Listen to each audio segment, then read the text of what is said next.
Dinamite assistiu do banco enquanto a seleção era eliminada. Foi o fim melancólico de um ciclo que tinha tudo para ser diferente.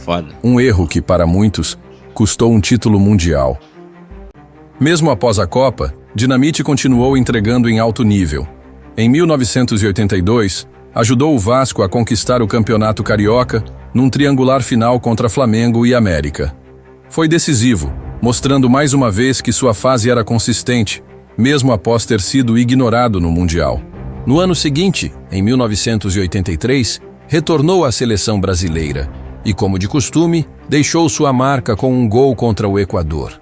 Mas mesmo com esse retorno e atuações convincentes, nunca teve uma sequência real com a camisa amarelinha.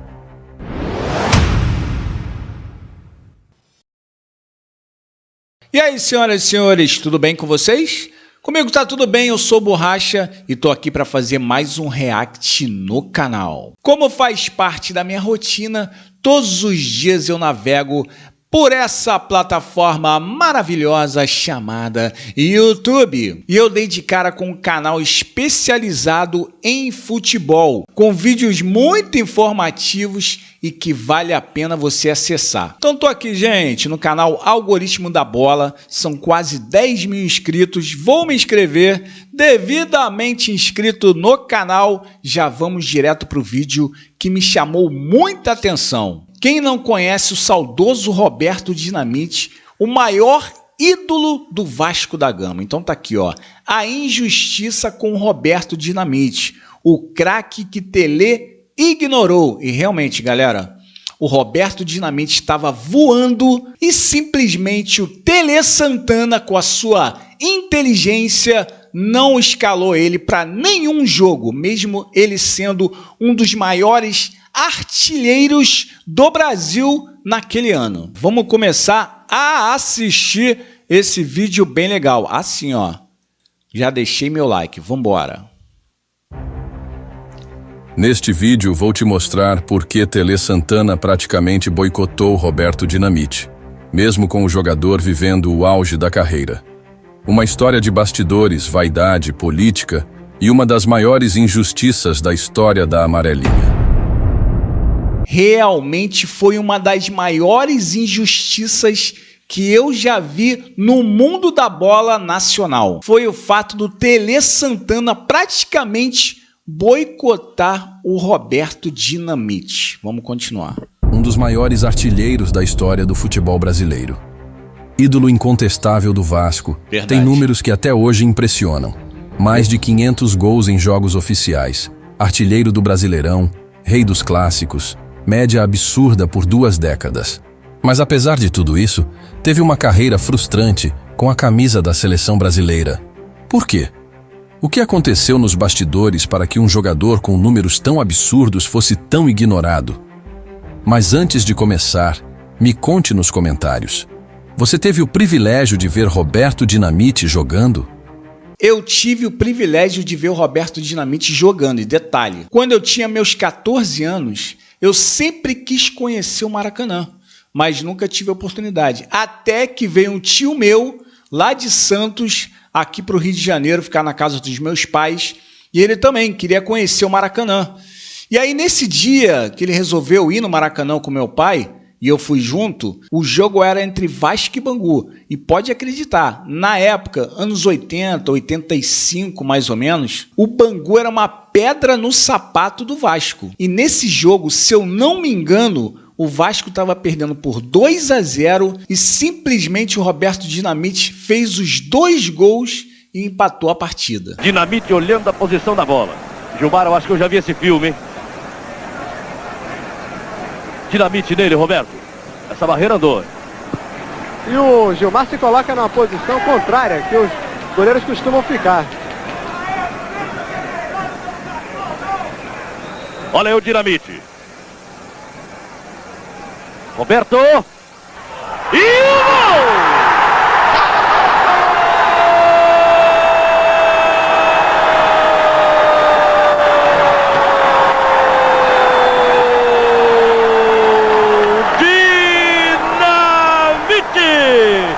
Cobra a falta com perfeição, como ninguém nesse país sabe fazer. coloca no canto esquerdo de Gilmar. Enlouquece a torcida do Vasco no Maracanã. Roberto Dinamite, camisa 10. Bate e faz, porque sabe que é disso. É disso que o povo gosta. Roberto ajeitou carinhosamente e a barreira do Bangu tá ali, não sabe como se forma, deixou um buraco no meio. Novidade na barreira. Goleiro no meio do gol. E o cartão amarelo pro Arthurzinho. Roberto!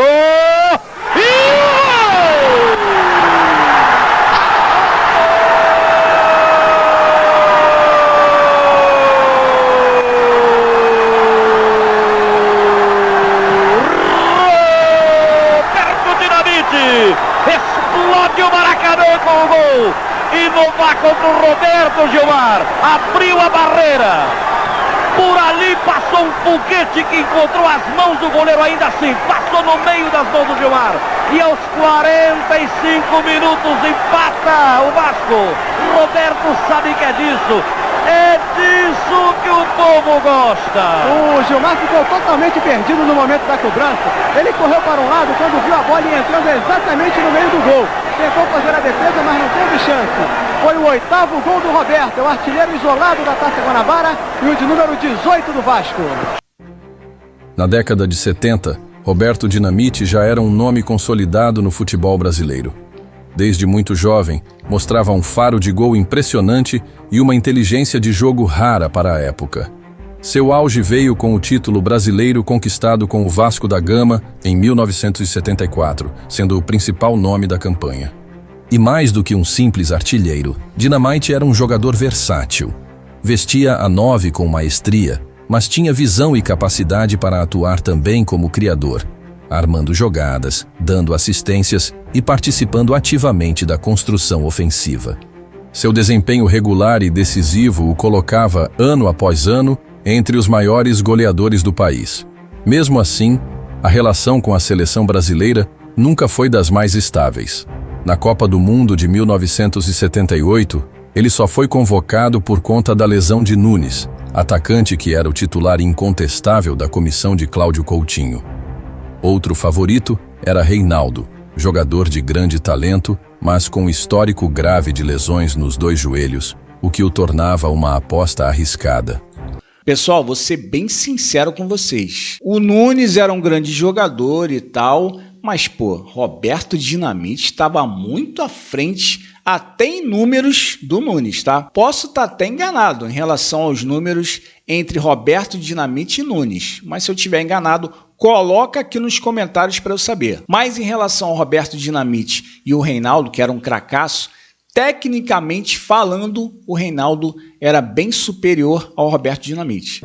Mesmo sendo convocado de última hora, Dinamite mostrou seu valor. Foi titular em momentos importantes e marcou gols contra Áustria e Polônia.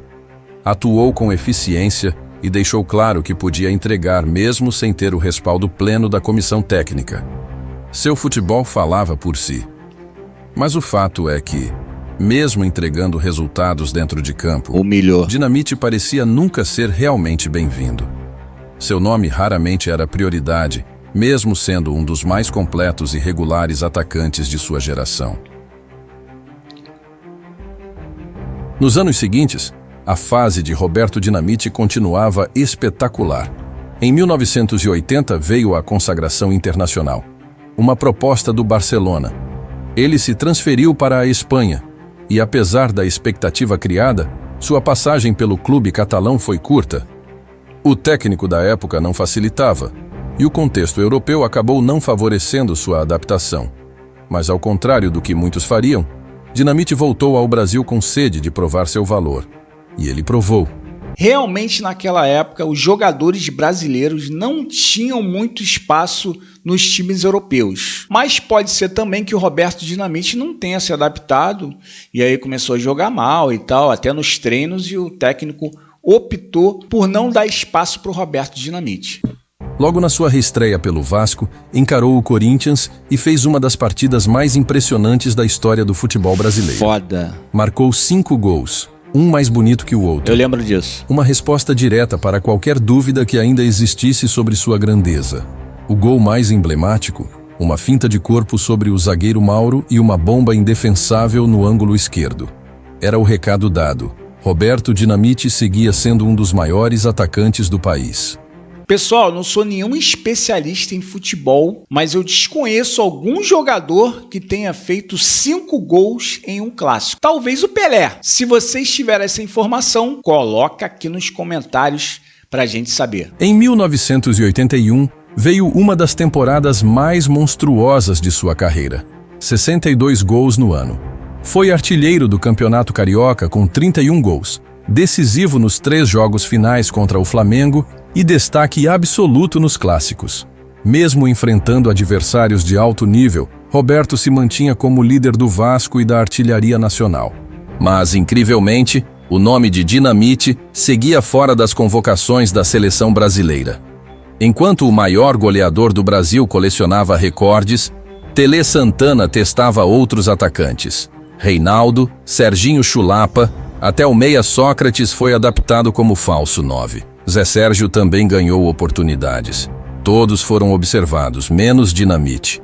Durante esse período, Roberto ficou praticamente 2 anos esquecido pela comissão técnica da seleção. Uma omissão sem justificativa esportiva, considerando os números e o desempenho de um jogador que simplesmente não parava de fazer gols.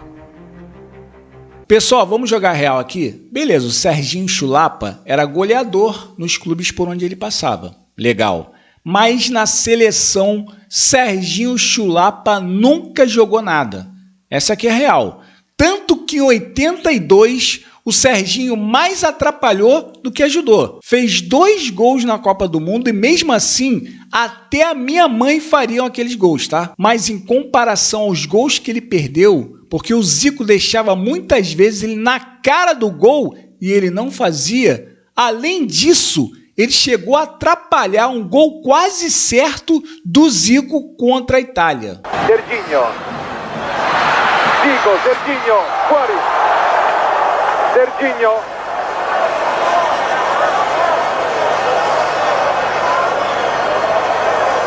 Dá para vocês assistirem os jogos do Brasil na Copa de 82 pelo YouTube. E aí vocês vão me dar razão. Cada lance bizarro que o Serginho Chulapa fazia. Assiste e coloca aqui nos comentários a sua opinião sobre ele, tá?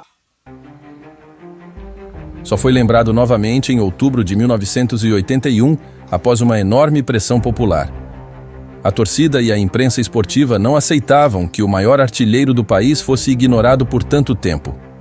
O clamor foi tanto que Tele Santana não teve escolha. Convocou Dinamite para o amistoso contra a Bulgária. E ele fez o que sempre fez. Gol. Voltava à seleção em grande estilo, provando que continuava em forma e decisivo.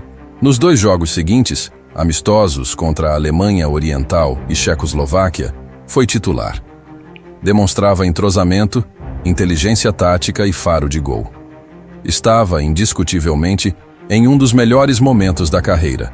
Mas, apesar disso, Tele ainda mantinha suas preferências. O nome da vez era Careca, jovem, habilidoso e considerado pela comissão como a referência ofensiva para a Copa de 82. No entanto, a poucos dias do início do torneio, Careca sofreu uma lesão grave e a seleção, de repente, ficou sem seu camisa 9.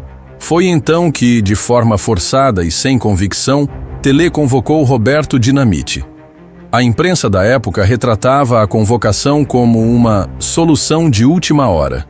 Mesmo com o atacante vivendo uma fase absurda, ficou claro que não era o plano A. Era um remendo. Na Copa do Mundo, não jogou um único minuto sequer. Nem nos jogos da primeira fase, nem na decisão contra a Itália. Justamente no confronto mais exigente, onde o Brasil precisava de variação tática, de inteligência no ataque, de sangue novo, Tele optou por morrer abraçado com sua ideia original. Aí que eu falo pra vocês, pô. Essa parada dos técnicos terem cabeça dura e só convocarem os grandes jogadores por pressão popular é bizarro. Os jogadores podiam estar voando, mas os técnicos burros não convocavam por pura teimosia ou por algum motivo que a gente desconhece. É só lembrar do Romário, pô. O Parreira e o Zagallo não iam convocar ele, mas pela pressão popular e da mídia, ele foi convocado. E aí o Romário mostrou no jogo contra o Uruguai quem ele era, marcando os 2 golaços que classificou o Brasil para a Copa de 94, e todo mundo já sabe que ele foi o grande jogador da Copa. São 9 minutos separando o Brasil da Copa dos Estados Unidos. Dunga já cansado, Mauro Silva, um trator, roubou mais uma. Enfiou para Romário, posição legal, saiu o goleiro, fez a finta, lá vai Romário, é gol! Brasil! É do Brasil! Brasil!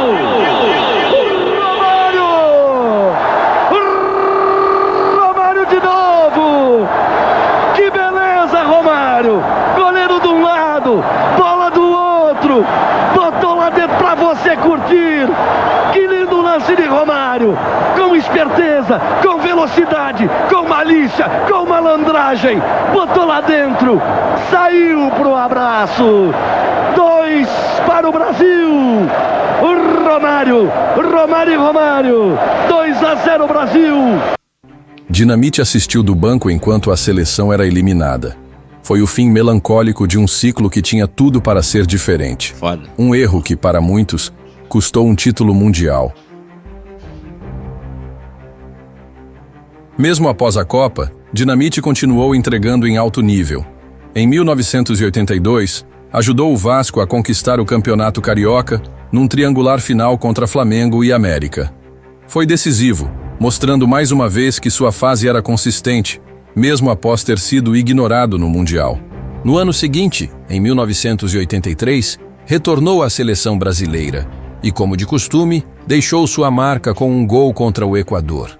Mas mesmo com esse retorno e atuações convincentes, nunca teve uma sequência real com a camisa amarelinha. Foram apenas 47 jogos pela seleção brasileira.